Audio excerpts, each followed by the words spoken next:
Hello everyone, this is Sanadisk, and today I am back with an amazing and super interesting cut content video where we will be discussing a very peculiar cut mechanic named Sacrifice Ceremonies.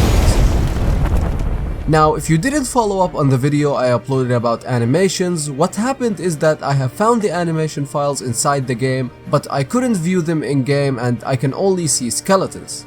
But I was lucky enough to be able to contact a person who is very experienced in modding Dark Souls 3, which is Zullie the Witch. Zullie is super amazing at flipping the game upside down, and he was able to load the animations in-game, and we were able to speculate a lot upon those animations now that we can see them in the actual game.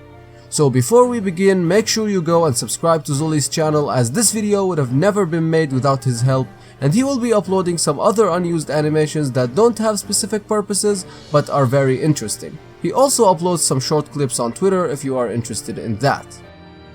So now, let us begin with the animations. Now, if you have never heard of Sacrifice Ceremonies, it is basically a mechanic that was supposed to be in Dark Souls 3. Now, there are two different animation sets, and we are going to be exploring each one individually. Now, just so you understand what is exactly happening, you were supposed to drag bodies around and choose where to sacrifice them.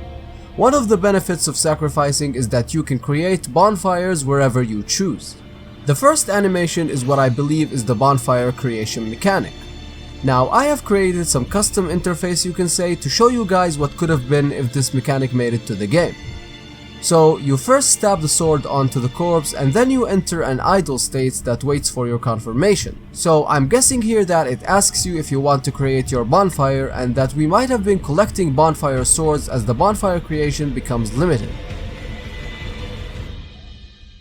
Now, there is an animation that is removing the bonfire sword from the corpse. This tells us that we might have been able to actually create the bonfire and then remove that sword and then reacquire it. Now, you can see that the animations are very wonky as they're unused stuff, but you get the main idea. Now, the concept of creating bonfires is very interesting, but at the very same time, if you think about it, it's a very wonky concept. I think they might have wanted to change some of the concepts in the Soul series, but removing bonfires and creating them yourself does sound cool, but doesn't make sense in my opinion. The second animation set is similar to the first one, but it is done with two hands and has another animation which we have also seen before. Now, if you remember in the leaked screenshots, we had this picture showing some kind of black thing being absorbed by the player. Now, one of the animation triggers after the idol is actually this animation. Now, if I wanted to guess what it is, it would be, and I quote, "Perform the ritual and visit another player's game. Doing this makes you a target for other players." There is also a trigger which lets the stabbing continue, which I believe might have been another variation of the bonfire creation mechanic. Now, if we think about this concept in general, I honestly think that it wouldn't have worked in the final game, and that is for many reasons. If we can create bonfires wherever we want, then let's create a bonfire near the door of the boss fight and we don't have to traverse whatever behind it.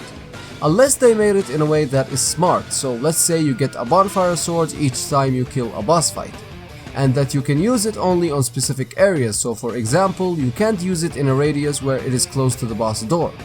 But that would make the game a big hassle if there aren't bonfires that you respawn at. So I'm guessing that From Software saw that this concept has more negatives than positives and they scrapped it altogether. Viewing the animation files really makes you wonder about a lot of things, because you are seeing things that were created on different types of development, so it is really hard to pin down why this specific animation or mechanic is still there. And while this works mostly for the Sacrifice Ceremonies, you won't believe what you will see in my next video. And if I were to give you a hint, it's that Big Boss was supposed to cameo in one of the Souls games.